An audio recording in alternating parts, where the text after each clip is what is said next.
Good evening and welcome to the Dollar Dogs and Beer podcast. I am your host, Andrew, and joining me tonight is Joe, as Jason is already off in New Jersey down the shore at the beach, rubbing it in our faces that he is already away on vacation. Joe, how are you doing tonight, bud?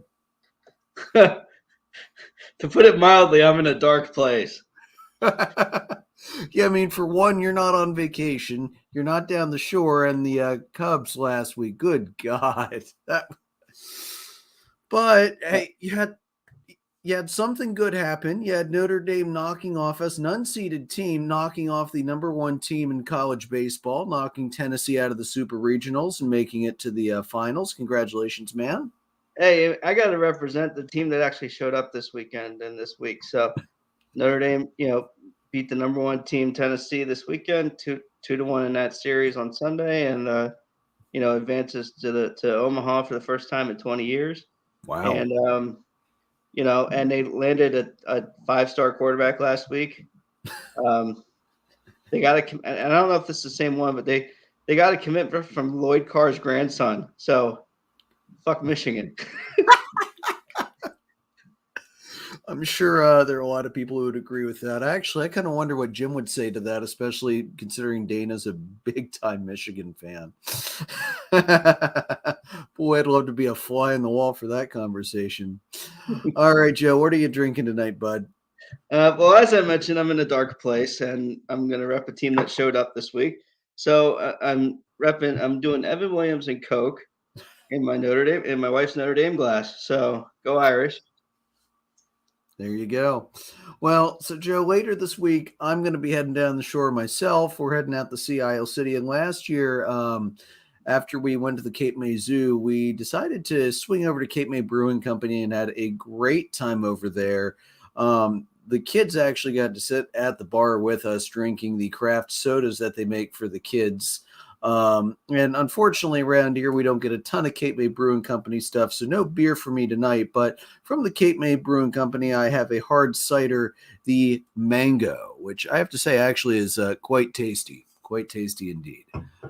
And also quite a bit lighter on the ABV than I normally drink during the show, so that should be entertaining.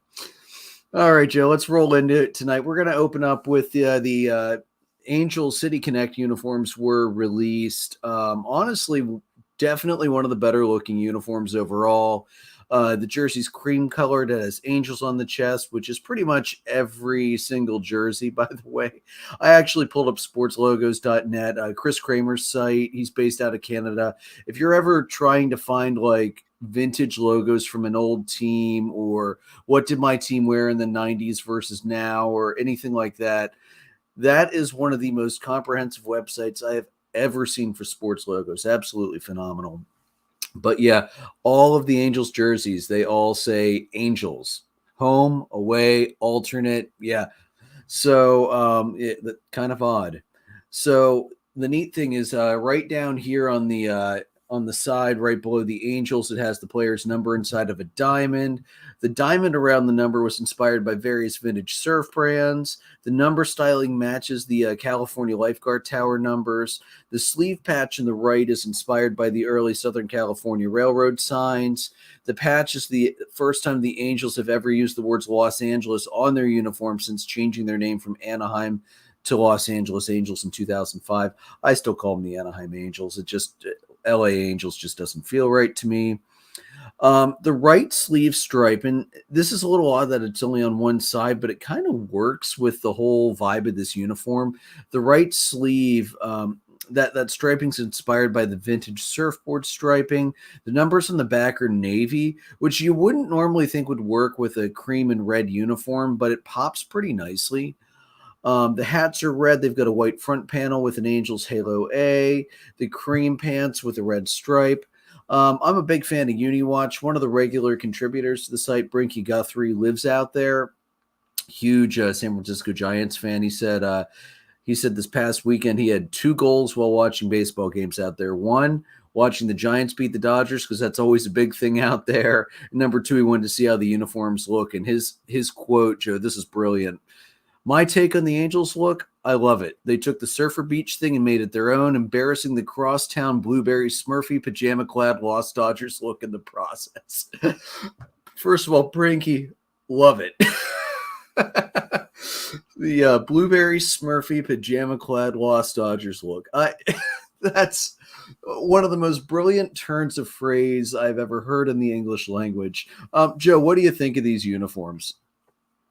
Yeah, it's a nice set. I think my favorite so far is still the Rockies, but this is up there. You know, the I think they missed an opportunity to have the the Baywatch alums, roll out the uniform if you're going to put lifeguard tower numbers on it. Jeez, missed opportunity there. But anyhow, it's a nice set. It's clean, it's crisp, it's not too noisy of a uniform, and I mean, I'm just disappointed that they didn't get a Madden Mohawk on there somewhere. Now that would have been absolutely brilliant if they would have done that. I have one thing I didn't like about the uniform, and very little thing, but the G in the middle of the Angels the bottom of it gets lost in that surfboard swoosh thing that goes across it. I like why you wouldn't either outline it or just drop it below there so it doesn't get lost, because it doesn't actually look like the word Angels, because you can't really tell it's a G. Like, it's Angels because it's the Angels, but if somebody who's not a baseball fan wouldn't know it was there. But honestly, even with that, it's definitely in my top 3, top 5. I really, really like that look, and the cream color looks so good. Yeah, it's like I said, it's a real clean set. It's it's definitely better than the Dodger ones. They really have done a good job this year. The rollout this year with the jerseys have been a lot better. I mean, Miami, I think, was the toast of the town last year with their uniform. I would say Colorado and then Anaheim with this year so far. Yeah, I can't wait till the last of this year's get rolled out so we can go down and rank all of them top to bottom. I'm really curious to see where we're going to put all of them. I think it's pretty safe to say the bottom 2 are going to be the Dodgers and the Cubs and their Smurfy, blueberry Smurfy pajama clad looks.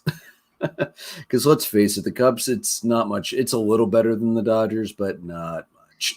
Well, I mean, they're both terrible, honestly, and I think there's a tie for the last spot there. It's really stupid looking at it. It really is. Too much blue. Yeah, you can't go all blue. You have to break the blue up, because how many teams use blue as one of their colors? You can't go all blue. It has to white pants just to make it pop would have been better. Or even the away grays would have been better than more blue. Absolutely. And with the Dodgers, like just Los Dodgers, like you didn't bother to put out. I mean, at least the Cubs, they tossed up to Wrigleyville. That's why I put the Cubs ahead of the Dodgers, because at least they're trying to connect with that part of Chicago. Their core of Chicago. At least they're trying to connect some. Los Dodgers, it's like we didn't really feel like putting the effort into this. That's how I feel about it.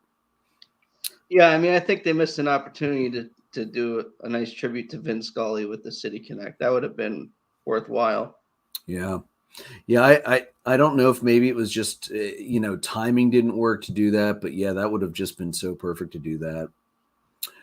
All right, so moving on, let's talk about a manager that the two of us don't really like and love to bash at all points possible throughout his career. Granted, a rather successful career until this current stop.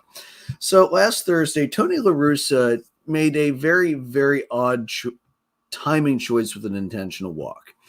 He intentionally walked Dodgers shortstop Trey Turner with a runner on second base. Not that in and of itself isn't necessarily unusual, but he had a 1-2 count. Max Muncy was up next, and he promptly hit a 3-run home run. A microphone actually caught a fan yelling, and this is before Muncy came up. He's got 2 strikes, Tony. Tony, what are you doing? I don't even think Tony knew, because after the game, he asked, is there some question whether that was a good move or not? There's plenty of question whether that was a good move or not. If you've got 2 strikes on a guy, I mean, I think you take your chances and see if you can get him out because you're already ahead of him. And not that Trey Turner is a bad hitter, but Muncy is a stronger hitter than Trey Turner is. Especially power-wise. Right. I mean, Turner is going to get a single or maybe a double, but Muncy has the power, and that was just a dumb idea. But we've had this conversation about Russa for a year now, for sure.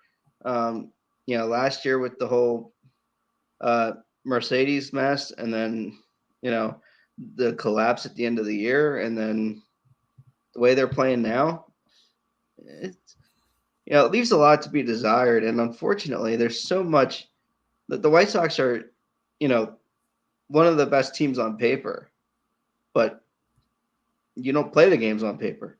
Nope. They've been wrecked with injuries. I understand being without all TA, being without TA, being without Lance Lynn until this week, and then Kopech just got hurt. So there's a lot to be desired with this team. They just haven't done what they need to do. And here's the thing: their depth isn't even that bad. Like I understand it. They're trying to fill the shoes of some of the best players in baseball. I do understand that, and nobody's got a second line that can basically replace a perennial all-star with another perennial all-star. But Jesus, this is bad, especially because I'm sorry, the AL Central's really just not that strong, even with all the moves those other teams made. And the other thing that makes me scratch my head with this, Joe, Trey Turner is a career 303 hitter, but with 2 strikes, his average drops down to 222. And in a 1-2 count, it drops all the way down to 197. Yeah. Now, that is better than average. MLB average this year with 2 strikes is 167 and 1 and 2 is 161. So, I mean, yes, and you don't always do numbers with decisions like this, but again, you're ahead of a hitter who doesn't normally have success in that count. And all you have to do is pitch to weak contact, and we're not talking about you this week. And you know what? It's kind of it's really ridiculous that we're talking about a stupid move, another stupid move by Russa, and all he has to do is pitch to weak contact, get out of the inning, and be done with it. Basically, not be stupid. And, the best part, the runner on second base is Freddie Freeman, who's not exactly known for his lightning speed. And the look on Freddie's face when he saw Russa intentionally walk Trey Turner was just absolute gold. And he's just like, what? And the shortstop was like, oh God, not again. I mean, you don't tempt fate. I don't know how many outs there were. I can't remember, but again, you've got a hitter behind in the count. He's gonna be swinging at something close, and again, he's either gonna get a single and Freddie's not gonna score, or he gets lucky, hits a double, and 1 run scores instead of 3. Yeah, well, probably 2. Turner's got jet. That's the other thing I don't understand. Trey Turner's one of the faster runners in the NL, without a doubt. And he's going to be a hard guy to turn a double play on. So even if you're trying to convince me that we're just trying to set up the double play, excuse me? I'm sorry, but you're not going to get Trey Turner at second base. No, not unless it's right out there. Unless he, unless it's a line drive and he can't run right away. But you have a ground ball to third base. It's going to be a close throw. Yeah, it's not an automatic 5-4-3. No, it's not. So, do you think this decision was worse than Joe Maddon's decision to intentionally walk Corey Seager with the bases loaded back on April 15th?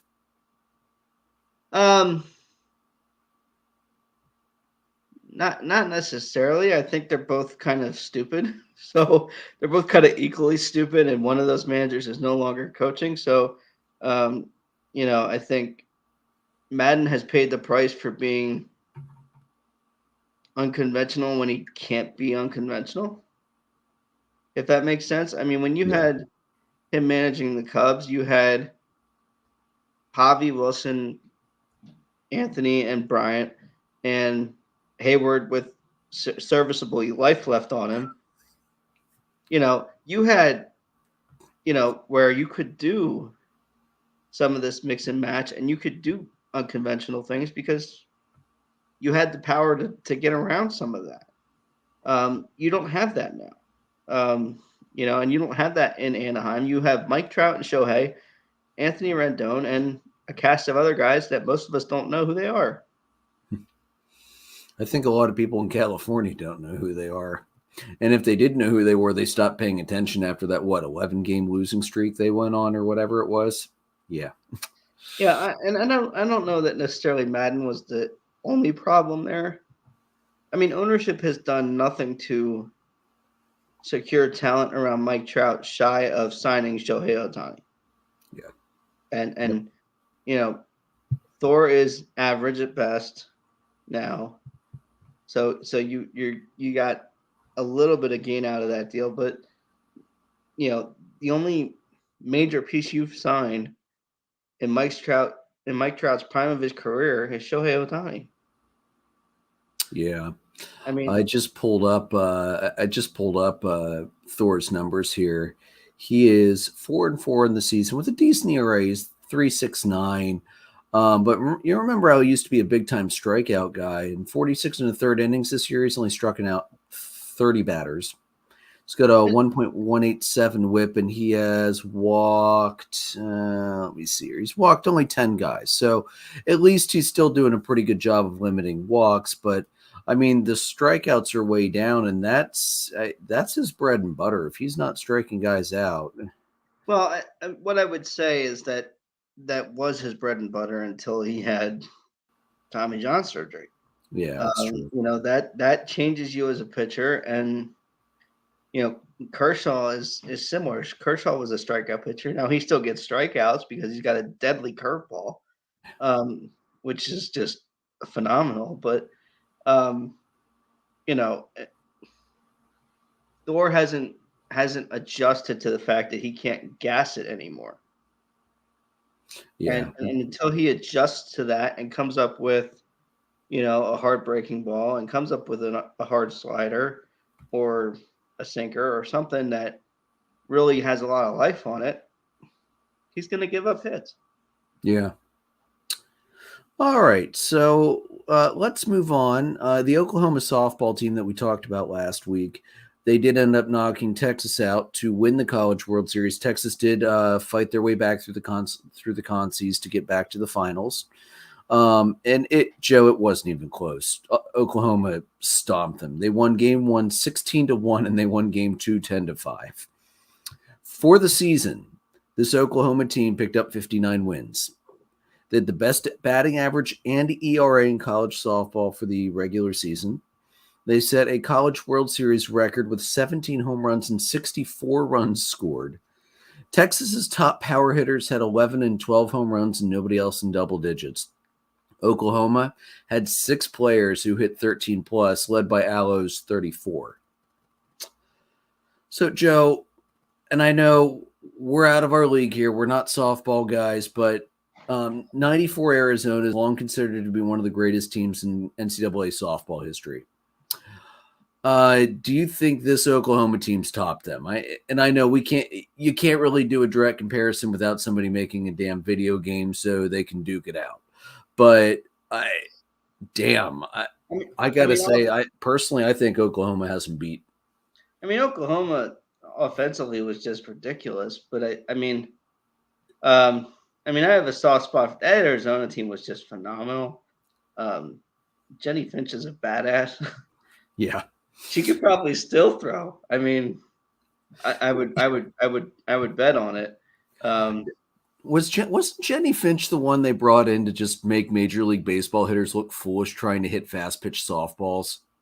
I feel like that was I her. think they brought her in one time, but honestly, I mean, she would pitch better than most major league guys. I think at Yeah, least in the softball realm, obviously. But it was more about offense in this one. I think this year, whereas that's more about the Arizona was mostly about Jenny Finch and how phenomenal she was as a pitcher, and yeah. and covering softball, um, for 10 years as an athletic trainer for me, you get to know that if you have a good pitcher, it doesn't take much. And so I think pitching really dominates in softball pretty much differently than baseball, I think. And so Well, I think that would be why I would lean Arizona. well, plus you can essentially run the same pitcher out game after game because it's so much easier on the arm than throwing a baseball, right? It's relatively easier. I think the more and more you throw, the more some lingering issues develop. But the underhand is more natural than the overhand, obviously. Um, physically anyway. I mean, other than the real hard swing through before they release it, the release part is a more natural throwing motion. Plus, I know that, you don't see a screwball pitcher in the major leagues anymore. It's so damaging to the elbow and the wrist to do that backward snapping motion. But softball pitchers, they throw curveballs, screwballs back and forth, and there's no issues whatsoever with them. So, I hadn't considered Jenny Finch in that equation. Okay. Okay, somebody needs to make an NCAA softball game. I need to see this play out. Somebody needs to run the simulation because this would be absolutely amazing to watch these two teams duke it out on an electronic field because obviously the 94 team probably can't compete with hardly anybody anymore at this point. It's been a very long time for them. Yeah. All right, so moving on, Joe. Some family drama coming out of Baltimore with the Angelos family. So some background: Peter Angelos, obviously, he's been the owner since '93. His public role is basically diminished in the recent years. Plus, he turns 93 next month. I mean, he's old as dirt. The CEO, John Angelos, was accused in a lawsuit this week of seizing control of the team at the expense of his brother Lou and in defiance of Peter's wishes. Lou said that John has tried to take control of their father's estate while excluding Lou. Quote from the lawsuit: in 2018, Peter Angelos became disabled. Shortly thereafter, John embarked on a series of steps to arrogate himself complete control over Mr. Angelos' assets. He accomplished this by manipulating his mother, Mrs. Georgia Angelos, who is now 80 years old, thereby bending her to his will. So, Peter, he had surgery after his aortic valve failed back in 2017. Around then, he executed a revocable trust and a durable POA, power of attorney. The lawsuit continues. The principal purpose of these documents was to ensure that Mr. Angelo's sons worked together in support of their mother, shared decision making, and enjoyed equal rights of inheritance. Mr. Angelos never intended that one son should wield control over his estate to the exclusion of his other son. The corrupting effect of John's actions has been to thoroughly frustrate Mr. Angelo's intentions. John intends to maintain absolute control over the Orioles, to manage, to sell, or if he chooses, to move to Tennessee, where he has a home and where his wife's career is headquartered, without having to answer to anyone. Now, John has since come out and said that the Orioles will, quote, never leave the city of Baltimore as long as Fort McHenry is standing watch over Inner Harbor. So, Joe, I shot Big Jim a message before we came on to see if he had heard about any of this, and he hadn't heard about it, and I gave him the quick rundown, and he had a one-word response, and that was yikes. Yeah, I mean, you hate to see family fighting over this kind of stuff, especially something that appeared to mean so much to the old man. Um, and I understand. I mean, I think a lot of times you see this with, you know, second generation business owners, whether it's a baseball team or whether it's you know, another business, where the the second generation squanders what the first generation took the time to build, and doesn't necessarily appreciate or value whatever that product is. Again, a baseball team or a business of another kind. At the same way that the parents did. Um, that team means a lot to that city, and I think those kids both realize that. These guys, I do think, you know, what seems ridiculous to me is that they're arguing about this instead of arguing about whether they spend more money, on upgrading the club, which they really haven't done. I mean, let's be honest about that. So, I mean, I hate the family infighting, but it's not unexpected. With the like I said, second generation of an ownership group and a family, it's not unexpected to see this kind of stuff. But it's disappointing if you're a fan of the sport, and particularly, we're so close to Baltimore. Most of us have been to Baltimore at least once for a game. Um, that ballpark is amazing, and there's so little in a lot of the parts of downtown Baltimore to rally behind, and this is one of those things that the town rally behind and the city rally behind. So I'd hate to see this any movement happen with this club. But as far as the infighting, it's not unusual. Yeah, I really hope they don't move out. And I know it was purely a PR move by John because he is now going to be playing defense for quite some time. But I really do kind of believe the statement that he doesn't have any intention of trying to move the team out. That said, an old fan favorite from when we were growing up, Brady Anderson, has been in senior leadership there for, I think, 15 years, something like that, is what I read in one article. And he's been ousted because he does not agree with a lot of the decisions that John has been making. So, well, I do believe that he doesn't want to move the team. At the same point, it just makes you wonder. Right. I mean, I would not be surprised if he actually does want to do that. I mean, I think if Brady Anderson doesn't want to do it and the other brother doesn't want to do it, I can't see, taking complete control somehow, which it sounds like they've done the legal paperwork to make sure that doesn't happen. Um, you know, so John can't do it without breaking the law, and if he's going to break the law, well, he's going to be in prison, and the brother will move him back to Baltimore at this Yeah, point. this is So just I don't, such. I don't see them leaving Baltimore. The family infighting again doesn't surprise me, but sometimes this kind of stuff gets out so that you gain some leverage. So the other brother gains some leverage. Brady Anderson gains some leverage by this because they can say this guy's nuts. Move the team Yeah. out of Baltimore, and when you think about that coming out, today and this week, and you think about everything Baltimore hasn't done to put a winning product on the field this year, and in the last 10 years really, that just disappoints you. Yeah. Yeah, it really does. I've mentioned this before.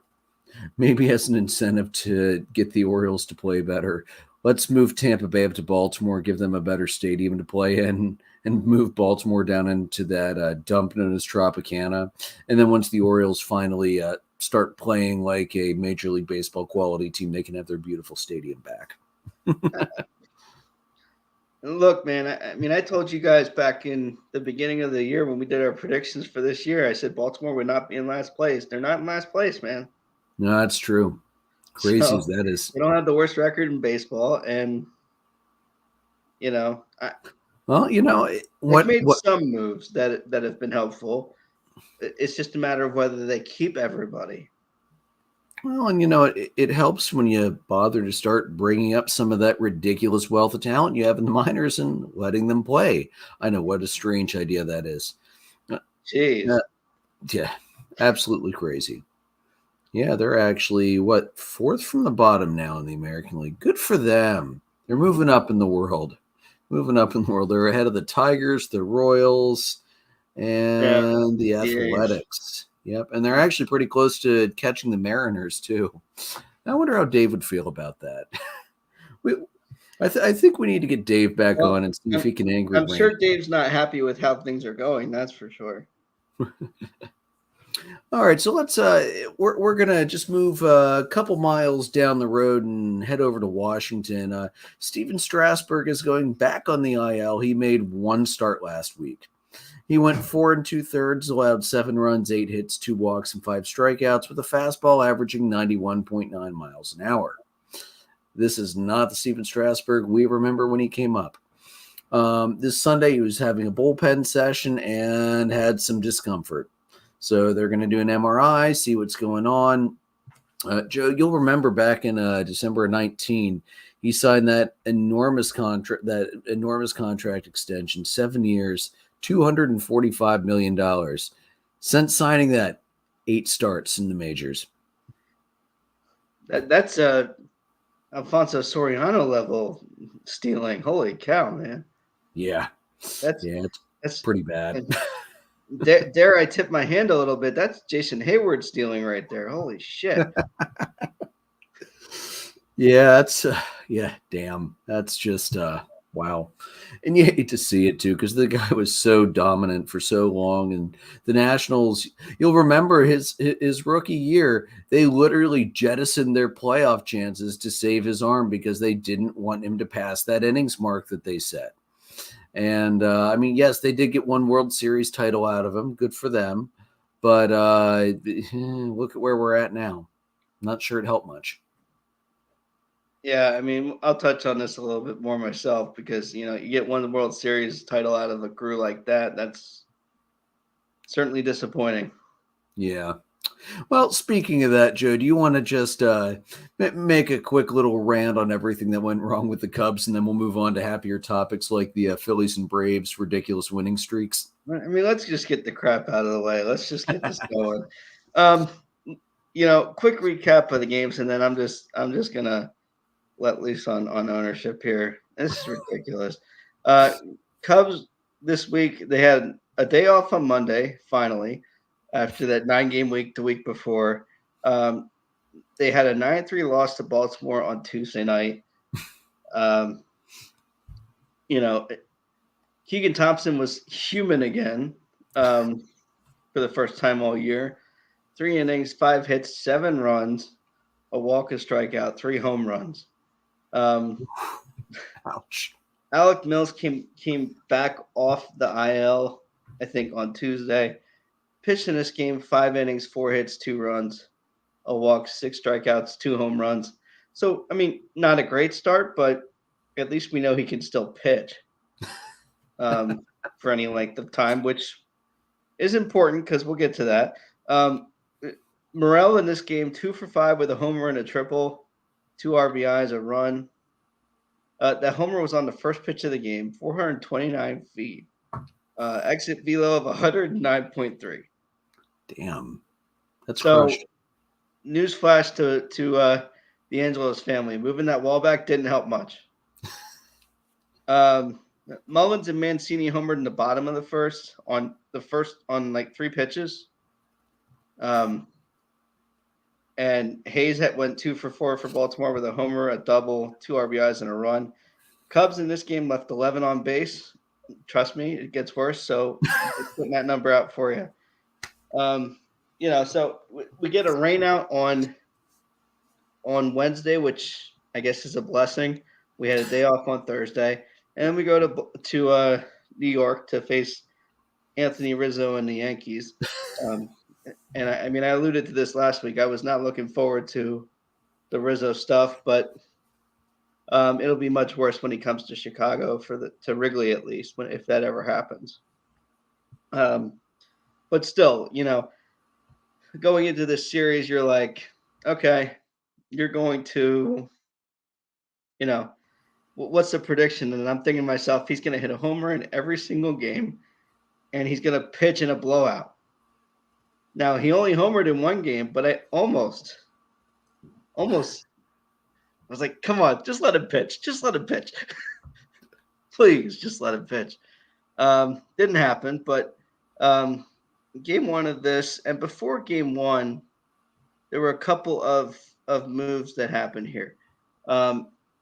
Clint Frazier, who was down for about 6 weeks after an appendectomy, um, you know, and was signed for like a 1 year deal, sort of a prove it thing, 25 years old, young kid, um, has a lot of potential. He was released, DFA'd, and our good buddy Jason Hayward was kept on the roster for some strange reason, which I have my feelings on that, but we'll touch on that shortly. But a lot of strange moves. Stroman went to the IL. Um, Everybody, up until tomorrow, um, when he's supposed to start against the Padres, Kyle hasn't pitched since June 1st. And there was no injury listed, no injury given. It was he's working through some stuff. I'm like, well, what does that mean? We have enough injuries. Why be deceptive here? If he's hurt, put him down. But anyhow, so they opened this game. It's three game sweep by the Yankees. Game one was a 2-1 game in 13 innings, which is, I thought the Ghost Runner was supposed to help this, but it didn't. This game went 4 hours and 16 minutes.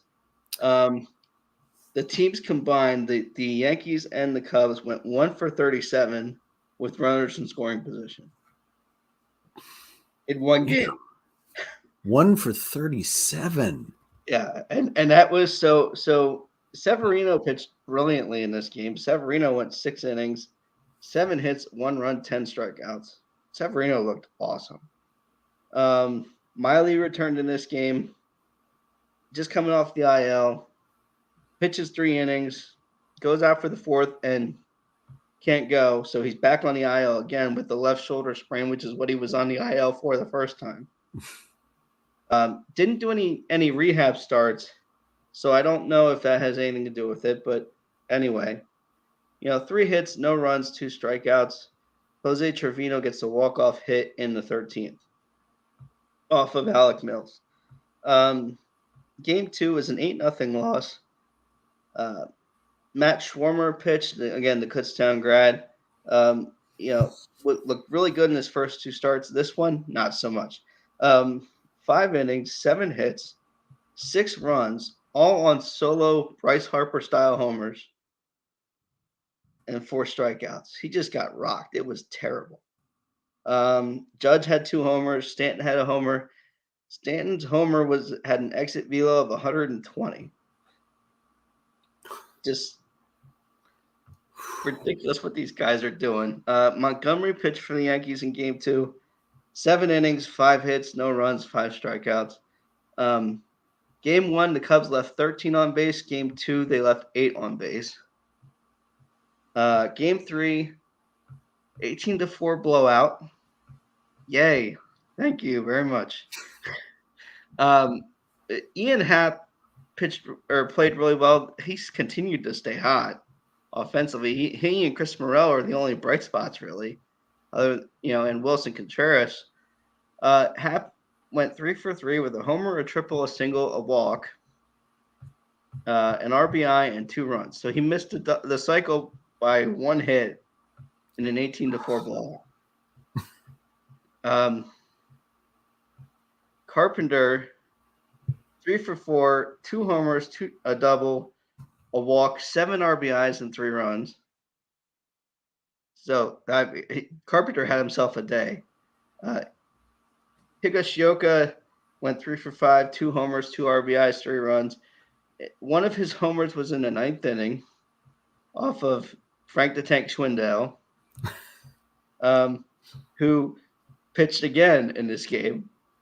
1 inning pitch, 2 hits, 1 run. The best pitcher of the day, he only gave up 1 run. Everybody else gave up 2 or 3 or 4. Or in Keegan's case, 5, but only 3 of them were earned. Schwindel's pitch that Higashioka hit out 35.1 miles an hour. That's slow pitch softball league style shit. That was ridiculous. No. Slow pitch softball is faster than that. Come on. Right. Okay. Thompson went in this game again, looked human in 2 starts. I don't think I'm going to freak out too much with it, but Thompson went 2/3 of an inning, 3 hits, 5 runs, 3 earned, 3 walks. So last week we were talking about Keegan Thompson, and he had a 1.99 ERA, and he was the best pitcher in Chicago, not named Dylan Cease or Liam Hendricks, and now he's got a 3.67 ERA. So we'll see what happens, but with that. Cubs were 1 for 11 with runners in scoring position. The Yankees were 10 for 16 just in Game 3. So during this week, the Cubs left, 39 guys on base in 4 games. It's absolutely stupid. Talk about ineffective. The Cubs were 1 for 49 with runners in scoring position in 4 games this week. So, oh my God, I had a hell week and I went 4 for 5 in a 9-game week. I lost 4 games in a slow week, and they were even worse. That's Jesus. This is just absolutely disgusting. They're only 3 games ahead of Cincinnati. Only 4 teams have a worse record than them right now. The Royals, the Reds, the A's, and the Nationals, who are only behind them by 3 losses. This is stupid. The Yankees have just been ridiculous. They've hit 2 times as many homers as they've given up. That's insane what they're doing offensively. So to quote the Ricketts family after last season, while we failed to extend our 6th straight winning season streak and secure our spot in the postseason, we made important changes that put us in a position to succeed as we build the next great Cubs team. Beginning to replenish our much improved farm system was just the start. Jed and the team are now focused on reloading our roster. We have the resources necessary to compete in 2022 and beyond. I'd like to call bullshit. And we will use them. Again, I'd like to call bullshit. We will be active in free agency and continue to make thoughtful decisions to bolster our team this offseason.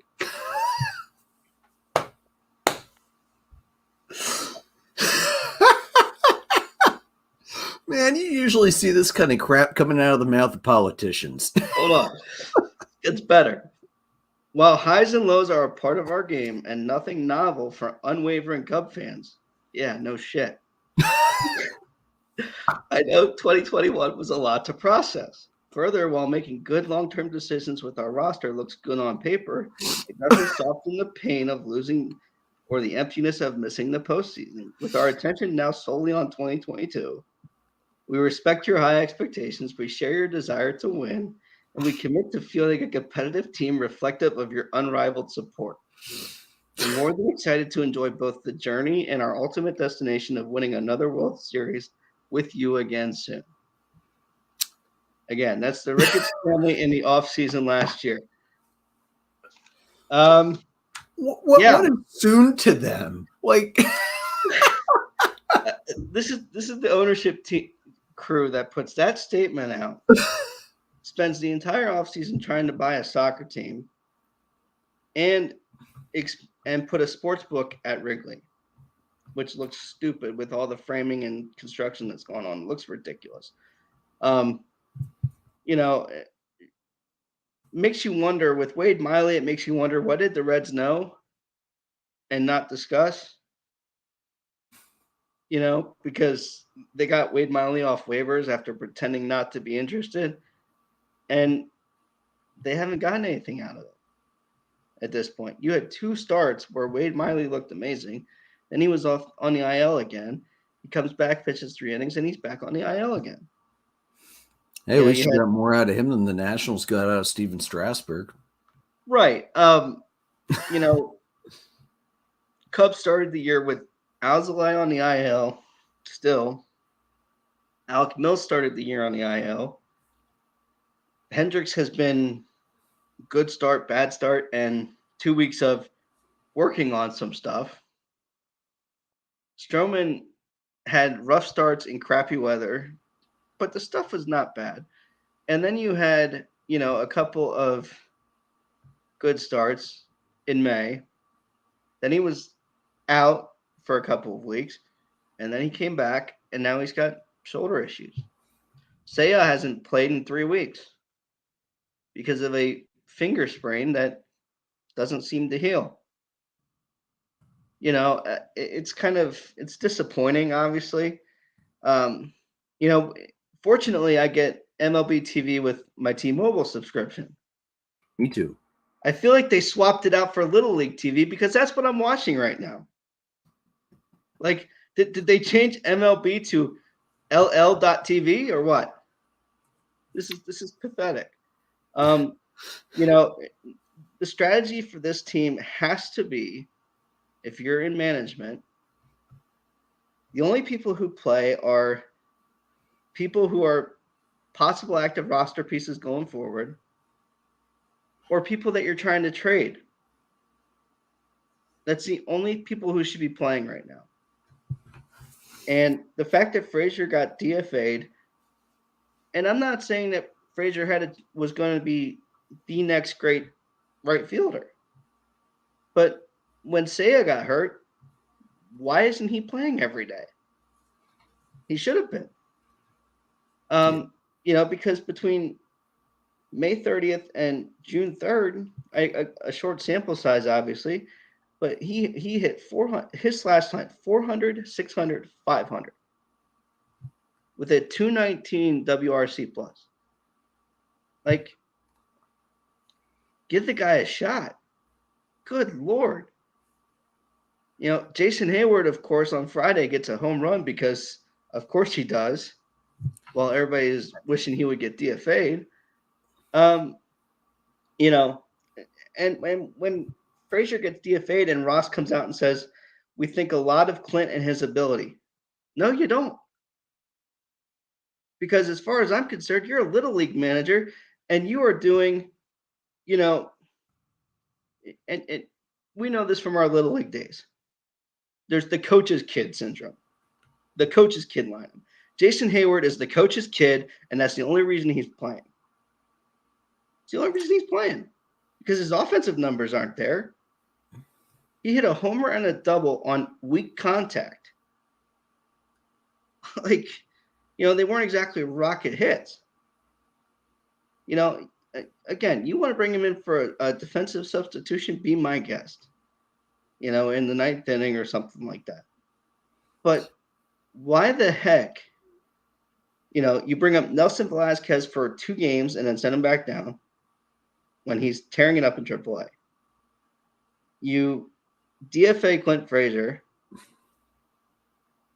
You aren't playing Ortega unless you're DHing him because you're giving Hayward all these at-bats and playing time. Ortega's a trade piece. Hayward is taking up space. And, again, this is nothing against the type of person he is at all. Loved having him when they were going for that World Series run. He's a great stabilizer in the dugout. But your time of being effective is no longer existing. It's time to have the big boy conversation and do what the Mets did and say, Cano's not hitting? Screw you. You're gone. That makes way too much sense for the Ricketts family to do. So So Joe, Jason Rushinoff over on the Earnestly Speaking Network, and he's popped on here a couple times too. He said after the embarrassing sweep of Joe's Cubbies, the Yankees are on pace for 119 wins. It's the best 60-game start in 21 years. So he tossed up an easy trivia question, which was really easy if I would have done the damn math the first time instead of just throwing the first answer that came to my head. Who was the last team that had the same record in the first 60 games? I don't know. I don't want to know. Mariners, back when they won 116 games and blew it all in the postseason pretty badly. One comment from the YouTube channel: are they still going to play in the Cubs Padres game? Honestly, James, I have very little faith in the Cubs showing up to play in the Padres series. Joe, I'm assuming you feel largely the same way about that. I mean, the only saving grace about this is that you're playing at home, and to a fault, loyal to a fault, which is what Cub fans are. All You're still going sports to fans show are. up. Well, Cub fans in particular. I mean, when you lose for 108 years and you still have 40,000 in the stands every freaking home game, it's ridiculous. You know, and I don't know if they're going to play tonight. They were in a tornado delay. Tornado sirens were going off in the north side, which is either a weather alert or a indication of what's going on with this team right now, which is probably the better weather alert, if you will. But yeah, honestly, the only reason I thought they might get 2 games this week is because they're playing at home, and sweeps are just hard to do. It's like, oh great, we're done with the Yankees. Oh great, Yu Darvish gets to start tomorrow. Wonderful. Yeah, and the Padres are hot right now. They've been on fire lately. So and then you've got Atlanta, which is right now the hottest team in baseball, coming in the second half of the week. So Joe, it might be another rough week for you, bud. Well, and at this point, there's a shirt we see often at the Celtic Fling Festival. The beatings will continue until morale improves. Yep. Unfortunately, I don't see morale improving. The only morale that's improving is Christopher Morel.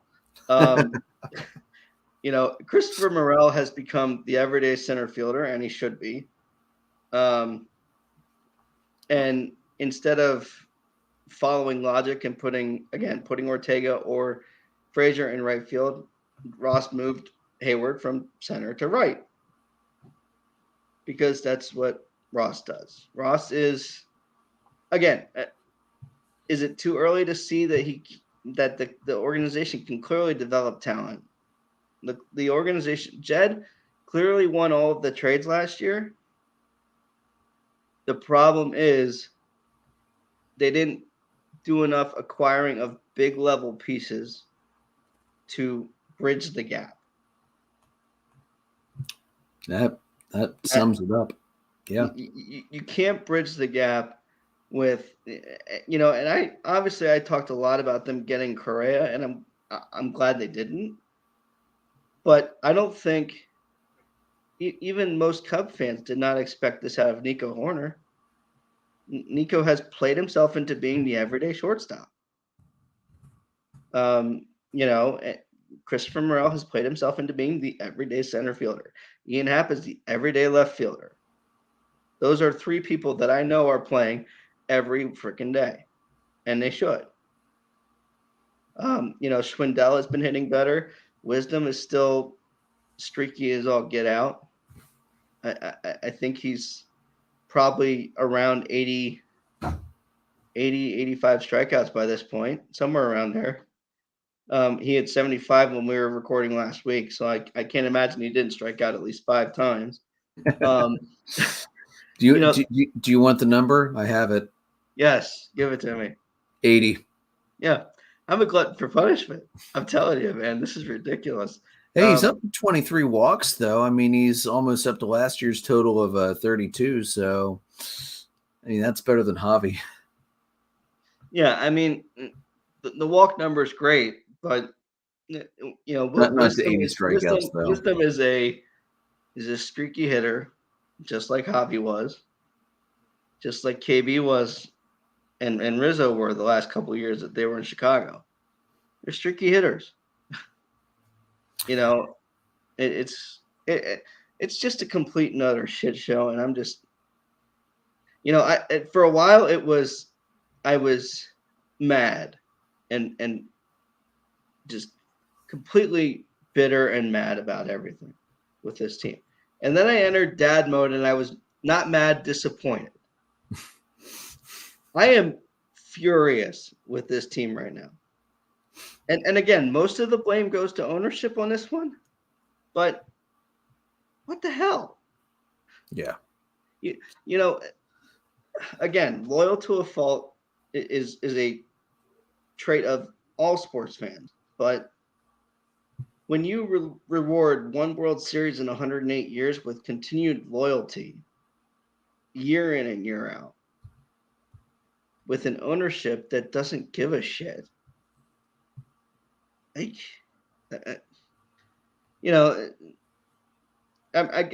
if Stroman and Miley are healthy from day one, maybe this is a better year. Should have been. There's just too much what if at this point, and if enough of these younger guys don't start playing every single day, this is going to be hard to watch. And if you're not going to play any of these younger guys, if you're not going to keep Nelson Velasquez up on the major league roster, if you're not going to bump PCA to AA within the next 2 weeks, if you're not going to move Kevin Alcantara, who they got in the Rizzo deal, up because he's lighting it up. He had 8 RBIs the other day in Myrtle Beach. Like, if you're not going to bump these guys up, if you're not going to move pieces around, you're not serious.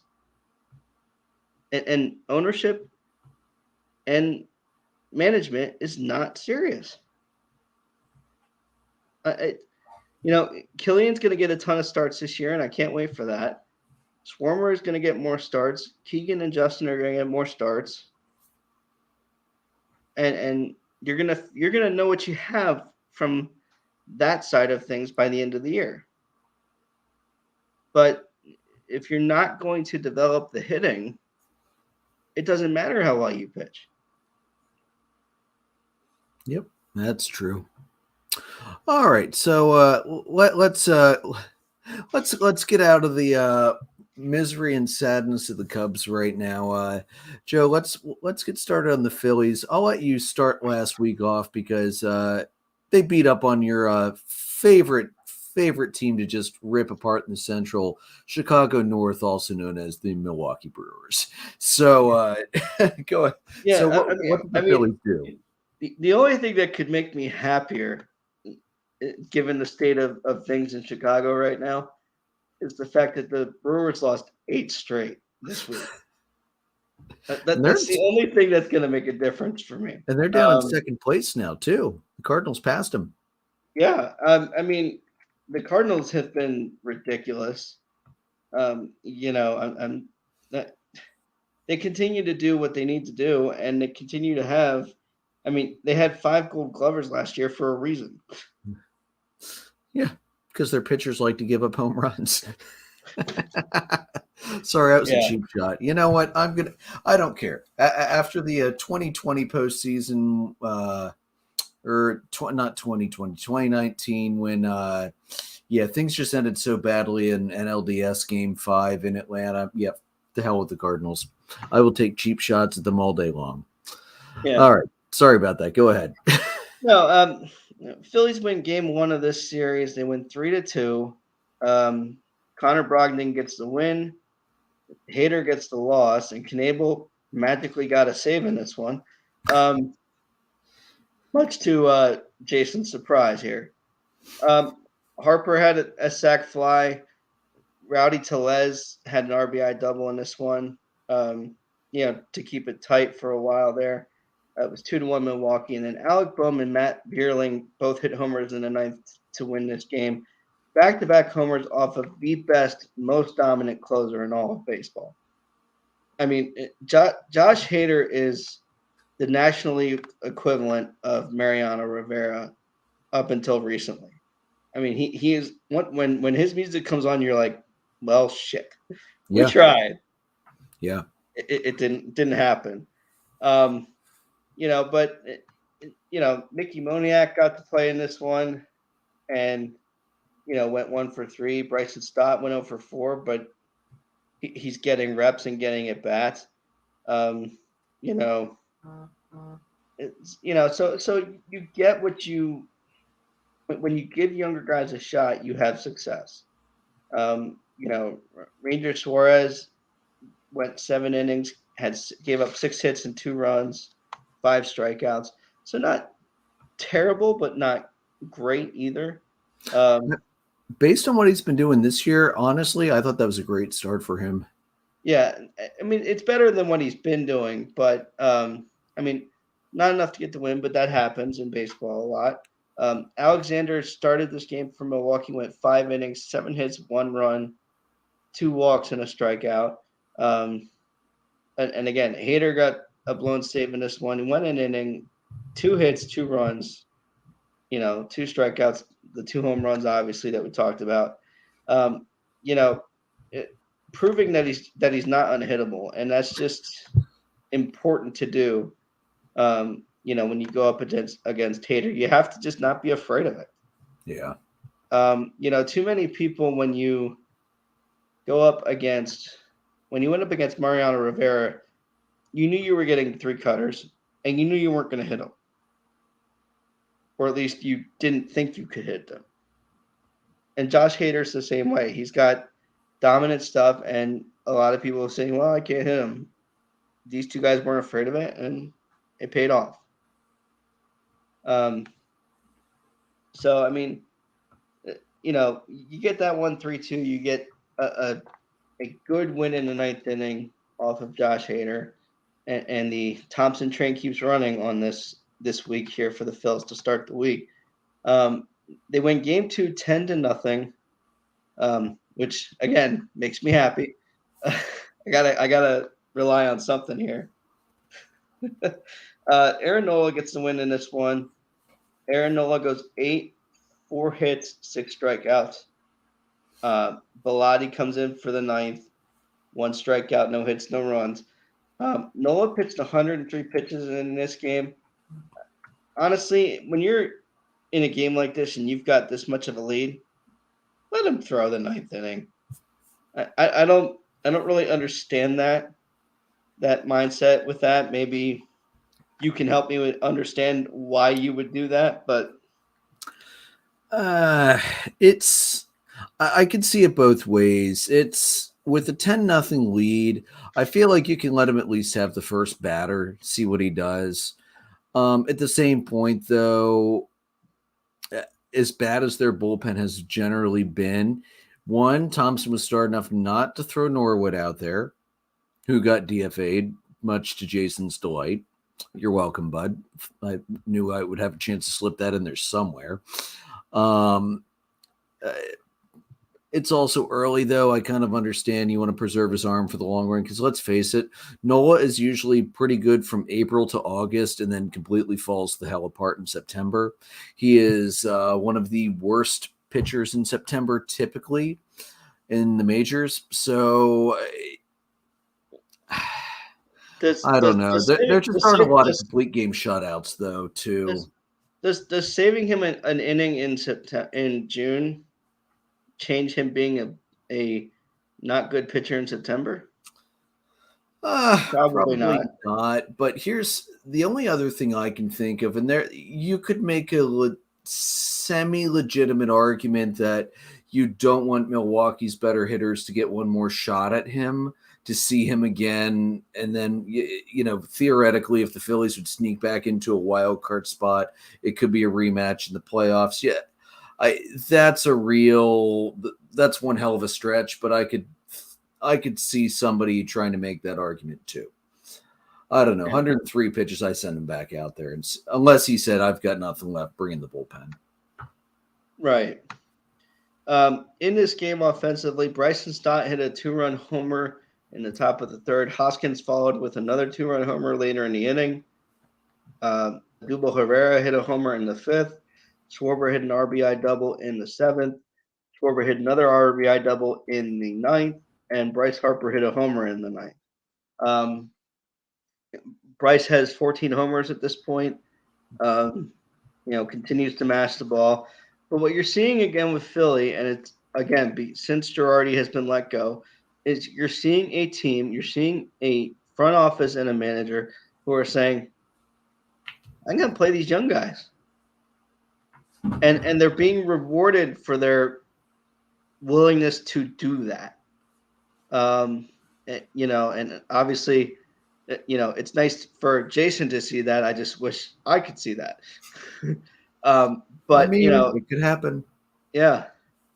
So a good game for Nola in this one, a good game offensively for the Phils. Schwarber was 4 for 5 in this one. Hoskins was 1 for 5 with a run and 2 RBIs. Harper was 1 for 5 with 3 RBIs. Castellanos was 1 for 5. Bryson Stott was 4 for 4, 3 runs and 2 RBIs. Again, you let the young guys get some chances, and they reward you for that shot, that opportunity. Hauser pitched in this one for Milwaukee to start the game. 6 innings, 7 hits, 5 runs, a walk, 5 strikeouts, 3 home runs. Part of me thinks he pitched as long as he did, given the one-sidedness of this, just to eat up some innings. But teams have to do a little bit of that right now, I think. Yeah. Game 3, 8-3 win for Philly in this one. Eflin pitches 4 hits, 1 run, 3 walks, 2 strikeouts, a home run.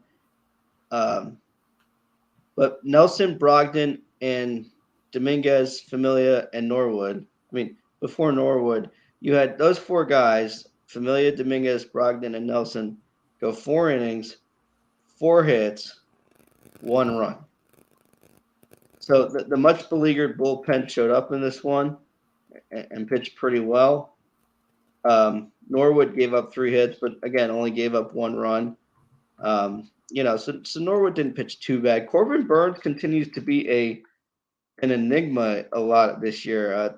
Perennial Cy Young, contender the last couple of years.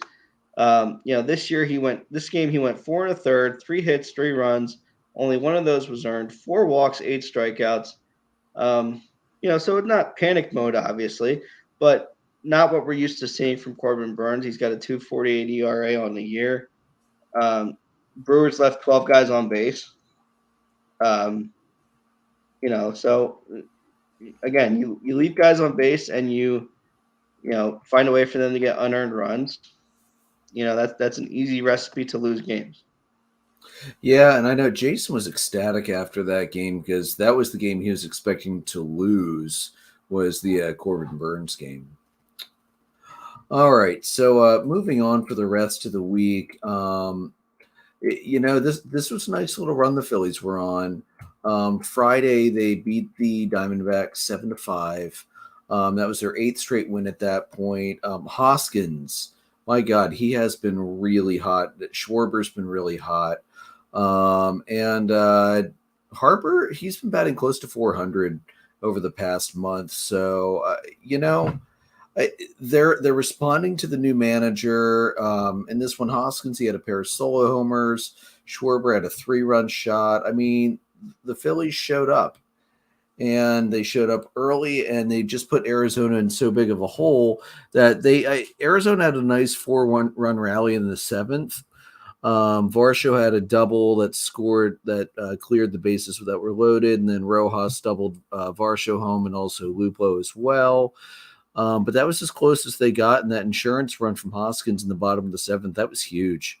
Corey Knebel did come in. He had a almost perfect ninth. He did allow a hit, but struck out a guy. So, no harm, no foul. Good game for Gibson. 6 innings, 4 hits, 3 runs, 3 walks, 4 strikeouts. But I mean, and I will admit, I've been worried watching the Phillies just try and hit the home runs and not really play a whole lot of small ball. And they're finally starting to do a little bit of both now. In addition to Hoskins and Schwarber, Galen also had a home run as well. So, that was win number 8, and then 9 straight. Was a 4-0 win on Saturday. That was their 9 straight. That was their best run in 11 years. Crazy as that sounds, 11 years. Zach Wheeler looked phenomenal in this win. He went 6 innings, only gave up 2 hits and struck out 8. He didn't walk a guy. And the bullpen did their job. I know, strange as it sounds, I know, but the bullpen did their job. For the game, Joe, 11 strikeouts, 1 walk from the Phillies starting staff. Madison Bumgarner, once again, did not play bad. Got bitten. 5 innings, 6 hits, 3 runs, only 1 of which was earned because of a Rojas fielding error. Walked 2, struck out 4. Again, you got to feel, because that's 2 or 3 straight starts for Bumgarner where he just is not getting run supports, but is pitching okay, and it's it bites them. Castellanos had 2 RBIs. He singled in the first to knock Hoskins home. He doubled to the right in the 8th to score Harper. And Bryson Stott had another home run. It was a 2-run shot. He brought Vierling home. Bryson Stott, I honestly, Joe, I'm getting pretty impressed with the kid. He's started slow, but now that he's getting a chance to make regular contributions, he's starting to heat up. He went 1 for 3 in this one, and he was up to a 189 average after the game. So I know he's still working back to the Mendoza line, but I feel like he's going to get there. What can you say? And then, as all good things do, the streak did finally come to an end with an absolute thumping 13-1 loss on Sunday. That was Rob Thompson's first loss as the interim manager. Still, that was a hell of a run. And even after the loss that ended the streak, he got the Phillies back to 30-30, back to 500. And the Phillies started their streak around, I think, 12 and a half games out. They're up to 9 games out because the Mets have been stumbling a little bit lately. So, Jason said it really well in the chat this week, Joe. If it wasn't for this run, the Phillies are in trouble. They're in big trouble because the hole that they had dug themselves behind the Mets from just getting absolutely smashed in head-to-head matchups was a very deep hole, and they definitely needed this series to go, this series and this streak to help them dig out of that. Ranger Suarez did take the loss in this one. Not a great start. 4 1/3, 4 hits, 4 runs. Only 2 earned, though, because of an error by Real Muto, which is unusual. 4 walks, 2 strikeouts, so he was a little wild as well. It was a bullpen game for the Diamondbacks. They even brought Melanson in the 9th because they've had no reason to use Melanson for a while. And it just not a good game for Philadelphia. McCarthy had a home run for the Diamondbacks. Walker had a double and a triple. Varsho had a double. The Diamondbacks offense showed up and did their job. And the Phillies pitching did not help them. They walked 11 batters in this game. So, when you do that, you could be playing a Little League team. You walk 11 guys, you're in trouble. That's really all there is to it. There are 2 things that always doom you as a baseball team, and it's walks and errors. Yeah, every time. Every time. The joke about 2 things that are certain in life, death and taxes. There are 2 certain things that are going to ruin a baseball team, and it's walks and errors. Yeah. Let me see Jason's notes. Let's see here. The Phillies of the Girardi era would most likely lose at least 1 game of the Brewers series after that insane comeback win. Instead, they go on to sweep. Took a good 2 out of 3 from the Diamondbacks. Also a series they probably lose under Girardi. Thompson letting the daycare kids play has been big. Stottenbaum doing well. The young kids are bringing the energy. So, yeah, it was a really good week for the Phillies. But there was one team that had a better week.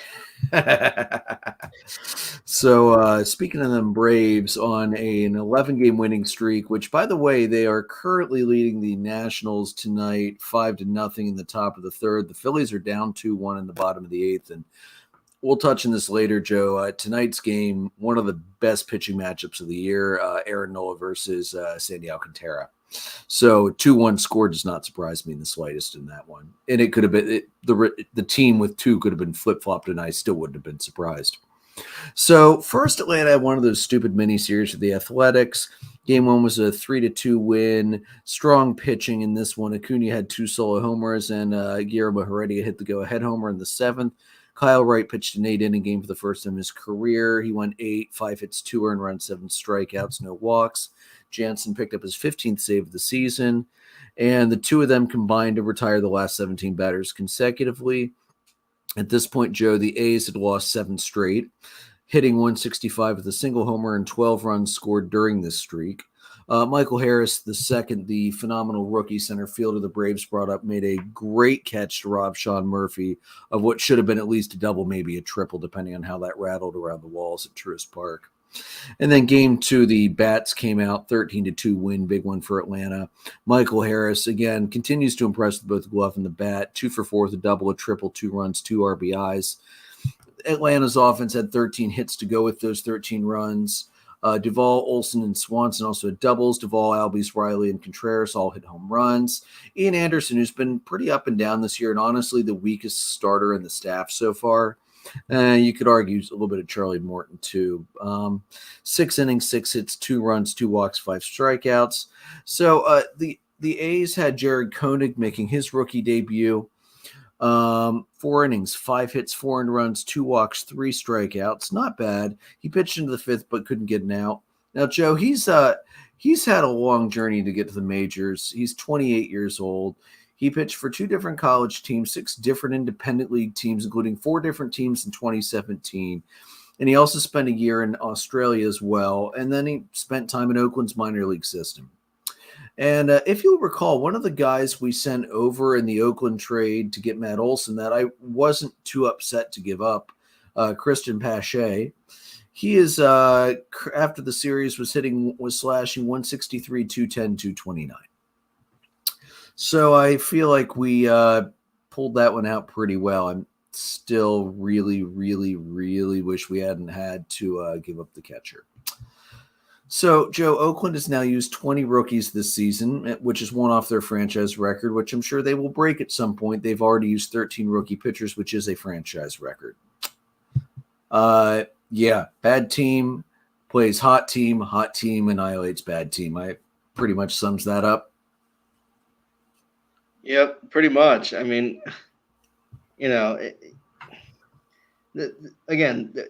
Braves, the Phillies were just on rolls the last week, and it's you run into a team like the A's who are just they made some trades, and you're like, okay, they're doing what the Reds did. They're selling away whatever value they have, and this is going to be a bad year.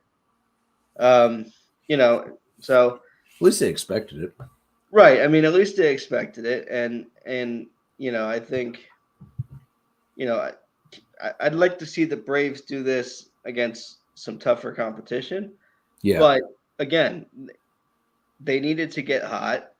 They've gotten hot, and the Mets, for the first time all year, have not been hot the last week or so. Losing some of those games that they shouldn't be losing, and having some difficulty with some of their guys. So I think, the Braves, again, yes, the A's are a bad team, but even bad teams usually get at least 1 out of 3 or 1 out of 4.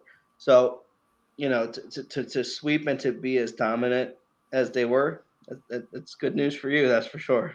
Yeah, not complaining, that's for sure. And then they move on to the helpless Pittsburgh Pirates. Game 1 was a 3-1 victory. That was Max Fried's sixth straight decision he has won. 6 innings, 8 hits, an earned run, no walks, 8 strikeouts. And this was Atlanta's 8th straight win. Some really good defense overall because Fried, the Pirates were starting to square up. They got some good, solid contact, but the defense bailed Fried out more than a few times. Duvall, Swanson, d'Arnaud each drove in a run. During the streak, the Braves have outscored their opponents 55-21. Then Jack Sawinski hit a solo home run off Fried, which broke his streak of 16 consecutive scoreless innings. That's a hell of a streak right there. Sawinski, Joe, he has 8 home runs now. He leads the NL rookies in that category. Since the start of 2019, Max Fried has won 44 games, which is the most in the NL and second in MLB, 4 behind Garrett Cole. He also picked off Ke'Bryan Hayes in the first inning after he got on, which was good because that dude's got wheels. That was his 21st pickoff of his career, and he's had 16 of those since 2019, which is most in the majors. JT Brubaker did pitch well for the Pirates despite the loss. He gave up 3 runs, 6 hits, 2 walks, 7 strikeouts, and 7 innings. Game 2, Spencer Strider, who was making his 3rd start, and his first home start, pitched very well, 5 2/3. The first time he's gone into the 6th inning. 4 hits, 8 strikeouts, no runs, and a walk.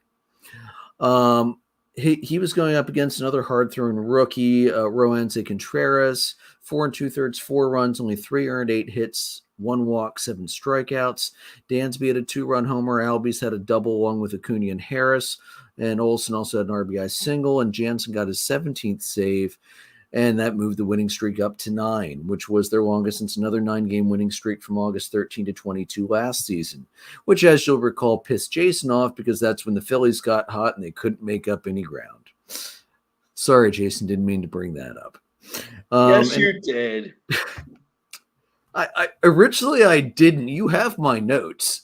It just occurred to me now because, yeah, okay. Maybe in the back of my mind I did. You're throwing out as much bullshit as Tom Ricketts right now, dude. In this game, the Pirates started 5 rookies, so the Braves have gotten their fill of rookies this past week. Game 3 was a 10-4 victory. It was a close game for most of it, and then the Braves scored 8 runs in the 7th inning. Swanson had a 3-run single. Albies had a grand slam, the 5th of his career. Acuna and Riley also had homers for the Braves in the first. Acuna's was a leadoff, and that was his 25th career leadoff home run. 10th straight win for Atlanta. That's their longest streak since they won 14 straight from July 26th of 2013 to August 9th. The Pirates have now lost 5 straight, which is their worst losing streak of the season, and it's not over yet. Brian Reynolds and Daniel Vogelbach also both hit solo homers for the Pirates in the first because Joe Charlie Morton sucks in the first inning this year. 10.50 ERA in the first, which is the worst among qualified starters in major leagues. 15 hits, 4 homers, 8 walks in the first inning of his 12 starts. Now, granted, he did strike out 12 over 6 innings, along with 5 hits and 4 runs. His 20th career double-digit strikeout game and his 3rd of the season. He needs to iron out this first inning crap, though, because his ERA is still in the 5s. The Pirates have struck out at least 10 times in 5 straight games.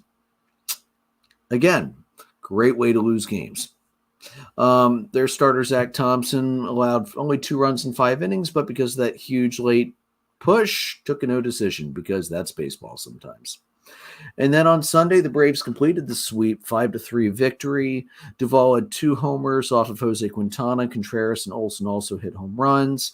This is now 11 straight for Atlanta, tied for the longest winning streak in the majors this season. When the streak started, Joe, they were 11.5 games behind the Mets. They're now 5.5. It might be up to 6 now. I don't know if the Mets game is done yet. During the streak, the Braves have outscored their opponent 74-30 with 22 homers, and the pitching staff has held a 2.32 ERA. The Pirates have now lost 6 straight and were swept for the 5th time this season.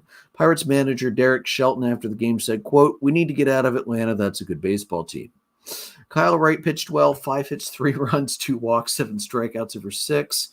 Over his previous 5 starts, he has a 1.69 ERA and is second in the NL with a 1.92 opponent batting average. And Jansen picked up his 18th save of the season. Jansen is now tied with Papelbon at 10th all time, which is 368 for his career. The next guy he will be looking to take down is Joe Nathan, who is at 377. And considering that's only 9 away, I'm pretty sure he's going to hit that probably before the All-Star break or shortly thereafter. Joe, the Braves have won 7 straight games at home versus the Pirates and have outscored them 55-13. And they've won the season series with Pittsburgh for the last 4 years. Acuna walked in the first inning and then had Quintana so spooked he tried to pick him off 8 times throughout the remainder of the inning. If you want to know why games go too long sometimes, trying to pick off one guy 8 times in an inning is a pretty good damn reason why. That's tied for the most pickoff attempts drawn by a single runner in a single inning this season. Before this, he had never drawn more than 6 pickoff attempts in a single inning. Good God, that I was watching that. I was like, seriously, this is terrible. 2 injury updates. Madzik has started to play long toss in the outfield, so he should be getting cleared to start throwing off a mound soon. Probably still about a month away. And then a surprising update I just heard earlier tonight. Mike Soroka in his bullpen sessions is starting to throw some gas. He's throwing 92 to 95. So, and he says he feels really good. So, I mean, after seeing an ACL tear twice in 2 years, I mean, just to even see him attempting a comeback that feels so good because you hate to see that happen to anybody. Yeah, Achilles, I think, not the ACL. Yeah, you're right. It was Achilles. But yeah, that's good on him. I wish him the best of luck, and hope he can come back and be a valuable contributor for sure. Yeah. Yeah, I mean, you remember his rookie year, he was like 2nd in Rookie of the Year and 6th in NL Cy Young as a rookie. I mean, even if he never gets back to where he was, I just want to see the kid pitch again. He's so much fun to watch on the mound, and he's so Maddox-esque. He's trying to induce soft contact. He plays pretty damn good defense himself. If you'll recall, the play that originally tore that Achilles was fielding a ground ball to get it, because he wants to be involved in the play. He's not just content to sit back, which is something we both love to watch with Maddox. I mean, we watch Maddox make some freaking plays that no pitcher should be able to make. So, yeah, I really hope Soroka is able to continue with this. Oh, man, it was a good week. And like I said, the Braves are currently up 5-0 right now. Let me make sure that hasn't gone up. Oh, it's 6-0 now in the top of the 4th, and Atlanta's batting again. The Phillies did tie it up in the bottom of the 8th. It is 2-2 currently. So now the Phillies need to see if their bullpen can hold on. So that's always the question, isn't it? All right, so Joe, let's move on. Hot players for me this week. Give me a second. I accidentally moved the page. All right. My hot players for the week. Number 1, I've got Marcus Semien of the Rangers. Slash line of 440, 462, his OPS is 1.382. Slugging was 920. He scored 7 runs, 4 homers, 4 RBIs, stole 3 bases, 1 walk, 2 strikeouts. I had Jake Cronenworth of the Padres. 409, 519, 955 line, 8 runs, 3 homers, 17 RBIs, which is insane. To go with 3 doubles, 4 walks, 6 strikeouts. Jazz Chisholm Jr. of the Marlins, a 261, 320, 783 line, 8 runs, 4 homers, 9 RBIs, 2 stolen bases, 2 walks, 11 strikeouts. And I also had Ronald Acuna Jr. had a great week as well. 391, 423, 826, 7 runs, 3 homers, 4 RBIs, 2 stolen bases, a double, a walk, 4 strikeouts. So showing much better plate discipline than he has in the past. His average, I know, for the season is over 300 right now. Joe, anybody else you had to the hot players before you hit your Moneyball players? Did you say Byron Buxton? I missed the first guy you mentioned. No, Buxton was my first man out. Go ahead. 333, 417, 1095, an OPS of 1512. On the week, 8 runs, 7 hits, a double, 5 homers, 7 RBIs, 2 walks, 7 strikeouts. I had Cronenworth too. He had a really solid week, and I'm gonna, at least in the box score, I'm going to see a heavy dose of him. I'm sure. I'm not sure I'm going to watch much. Yeah, I can't say I But blame you. other than that, I didn't.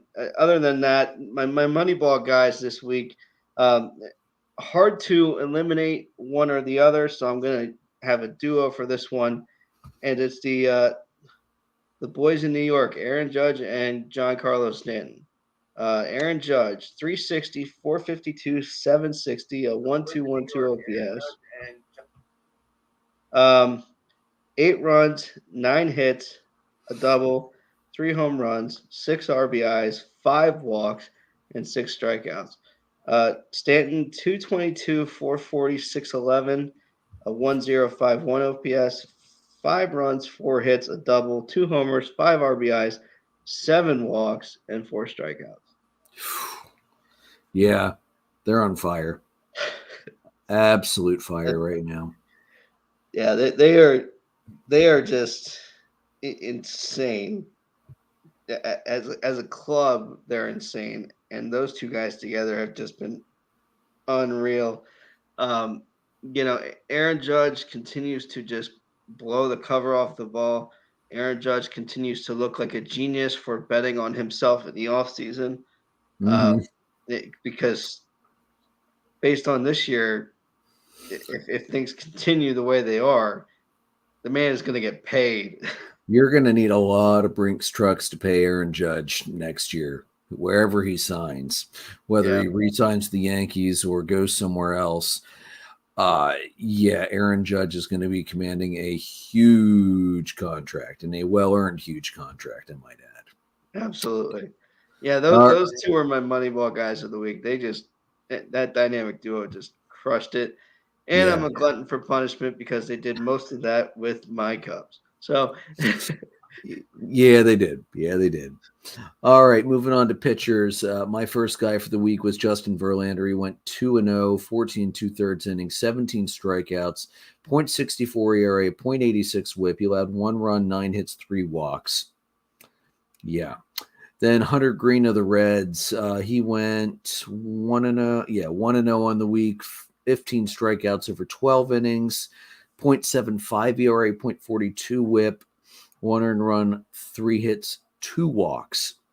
I also had Ross Stripling of the Blue Jays. He had 2 wins, 11 2/3, 6 strikeouts, a 0 ERA, a .18 whip, 2 hits, no walks. And I had Kyle Wright of the Braves. He went 2-0, 14 2/3, 14 strikeouts, 3.21 ERA, .86 whip, 5 earned runs, 10 hits, 2 walks. And I also had from the Rockies, German Marquez, 2-0, 13 1/3, 13 strikeouts, a 3.46 ERA, a 1.08 whip, 5 runs, 10 hits, 4 walks. Joe, anybody else for starters? no, those guys all had fantastic weeks, and there's nothing really to add to that conversation. And, the thing is, Nola had a hell of a week too, but with only 1 start, he gets bumped because all the 2-start guys did so well over both starts, which is just insane that a guy that goes 8 innings dominating like that doesn't make the list. Yeah, you get a quality start out of Nola, and you get, I think, Wheeler's start this week was I think his 3rd quality start in a row. Mm-hmm. The Phillies are getting what they need to get from those guys. So, yeah. Hopefully they can continue to get the runs to support that.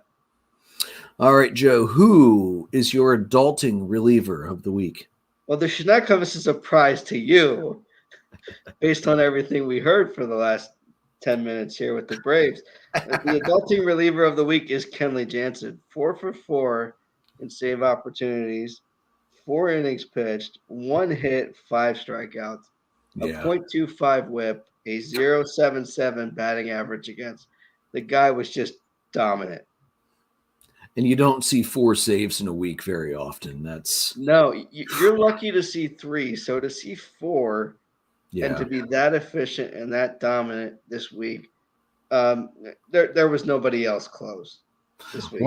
One of my favorite offseason acquisitions. And I mean, I know he's not the guy he was in his prime with the Dodgers, but he's still pretty damn good. I tell you what, if he's not, if this is what he's gonna do and he's not in his prime, yikes, Yeah, not bad at all. yikes. So for the hot teams for the week, the first two should not be a surprise to anybody: the Braves and the Phillies.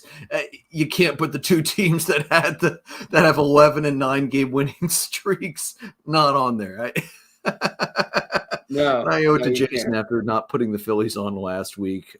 Although, like I said, I had them on the cusp last week. I'm glad to see they went on that run.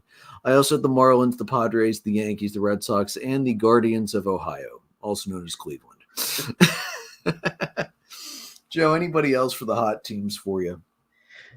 Um, no, I mean the Yankees are ridiculous. The Red Sox were 8-2 in their last 10, so they're still, producing. But the fact You're that that fine. division is separated by 8.5 at the top right now is just crazy. Yeah. This is not the division that I thought would be this far ahead at this point in the year. No, it's nuts. And despite the early start for the Angels, I mean, Houston is 8.5 up now in that division. Well, losing 11 straight helps. Clearly in control of that division. And the Central is a half game between St. Louis and Milwaukee, and then after that, it's whatever happens happens. Um, but we thought the AL Central would be blown out by now, and it's not. No, that's still Um, close. a hat tip to the Twins for doing just enough between the time free agency reopened and the beginning of the year to put themselves in a position to be where they are right now. And, even for these teams that have the huge leads, all it takes is for one team to get hot and one team to go cold. Like I said, at the start of Atlanta's streak, they were 11 and a half games out. And now they're only 5.5 games out coming into games today. And the Phillies are back down to single digits as well, only 9 games out. All it takes is some streaks and a little bit of luck. It's too early in the year to say a double-digit lead is insurmountable unless your team is the Orioles, the Royals, the Tigers, the Athletics, the Rockies, the Diamondbacks, everybody in the NL Central besides St. Louis and Milwaukee and the Nationals. If you're not one of those teams, anything is possible. Yeah, it's a big week for these teams. Some of these teams that are, either were holding strong for a while and are faltering a little bit, and see what happens. So looking at the week coming up, Atlanta's on the road all week. 3 at the Nationals. Anderson versus Gray tonight. Fried versus it's supposed to be Strasburg tomorrow, but that's obviously not happening. So probably a bullpen game. And then Strider versus Fetty on Wednesday. And then we have a weekend series in Wrigley Field with your Cubs, Joe. We've got Morton versus Thompson, Wright versus Steele, and Anderson versus Hendricks. Honestly, man, you got the half of Atlanta's lineup that you want to face in the pitching wise, because you've got Ian Anderson and you've got Charlie Morton. That said, dude, I am sorry for what is likely to be a major league ass kicking coming your way this weekend. Look, I mean, I'm resigned to what's going on here. Thompson, I'd like to see how he rebounds in this one, the start coming up here against Atlanta. I think these last two starts are going to be an anomaly for him because he's just been so good. I'm excited to see that one because Thompson has impressed me for most of this year, and I think he probably will rebound. If not the start, he's going to rebound soon. I don't think he's going to stay down long. Yeah, and honestly, what do we get from Hendricks now that he's going to pitch tomorrow and Sunday? I don't know what we're doing. I got To nothing. quote the great Heath Ledger in The Dark Knight, and I'm saying this for Cubs ownership, do I look like a guy with a plan? Like, no. And Yeah, you know, the the other Darker Knight reference in the chat this weekend was, what's going to break first, my body or my spirit as a Cub fan? And I'm telling you, this is going to be a brutal week, and I'm not sure how much I'm going to watch. yeah, I don't blame you, because before Atlanta rolls into town, you've got four versus the Padres.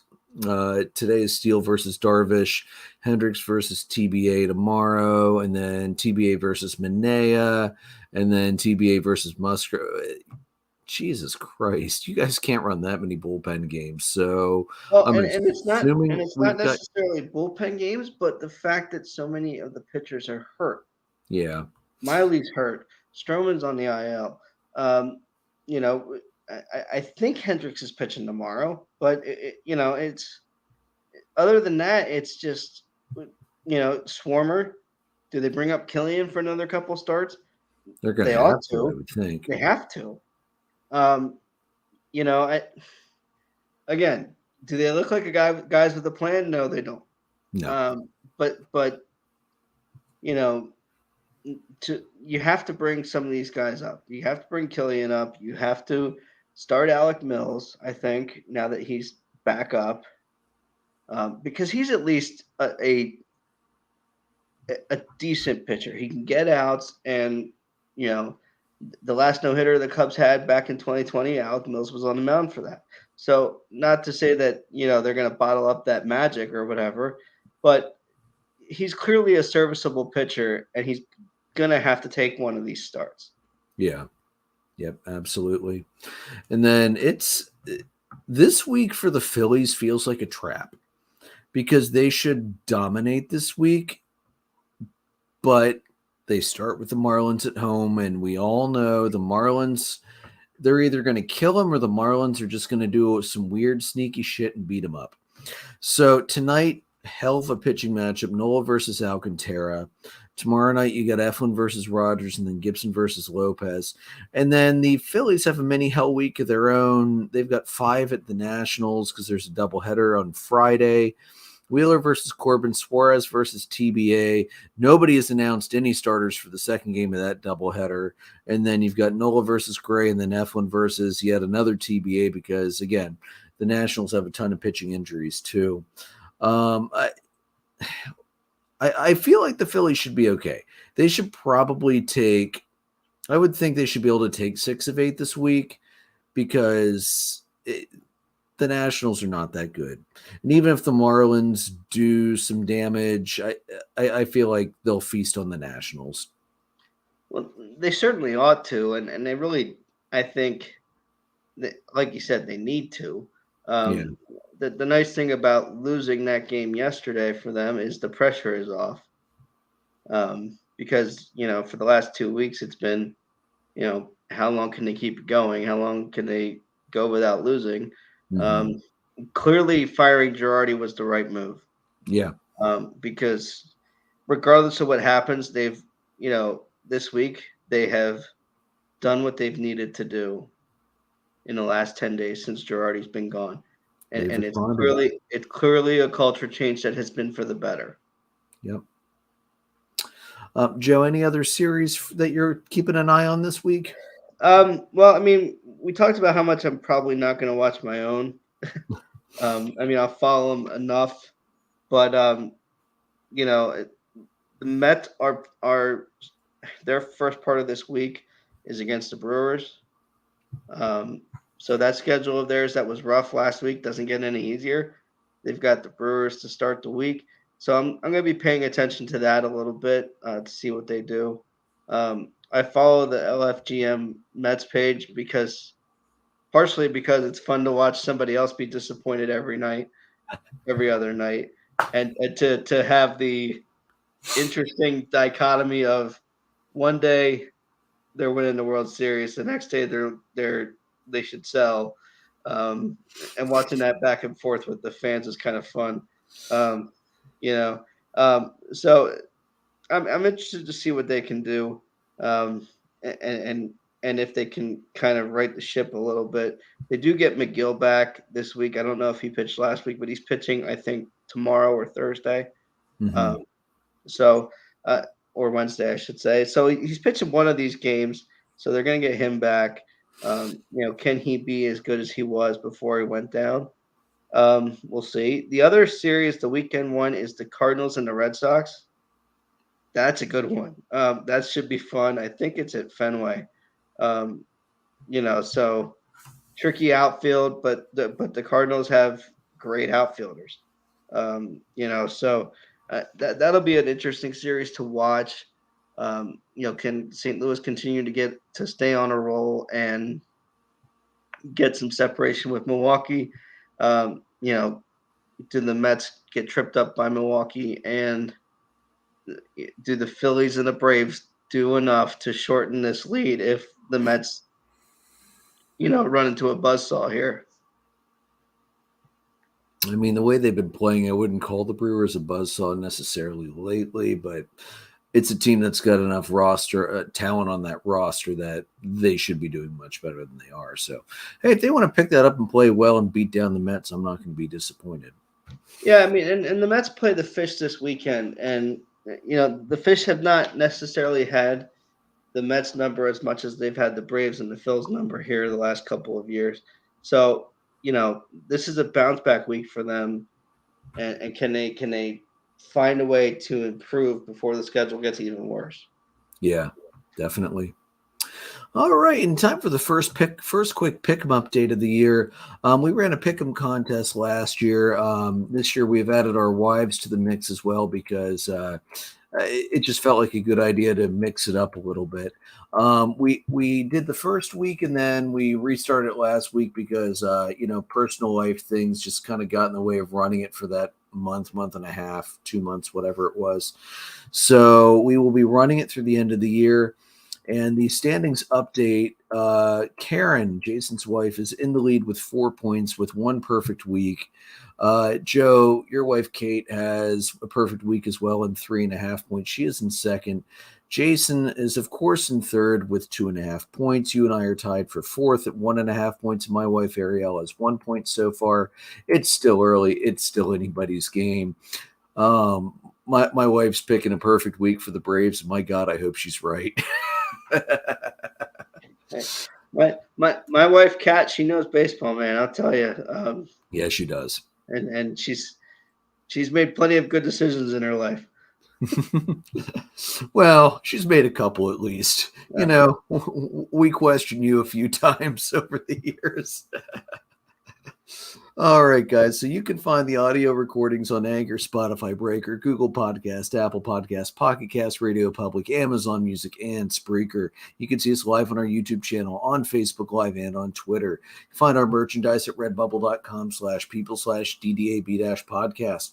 Follow us on our Facebook page, facebook.com/dollardogsandbeer, on the Twitter page at DDAB_podcast. All of us are on Twitter. I'm at PyroLord314. Jason's at JRicker300. Joe is at JoltonJoe35. We are presented by Dark Arrow Podcast, LLC, and we are sponsored by the phenomenal Whiskey and Blade Barbershop in Lidditz.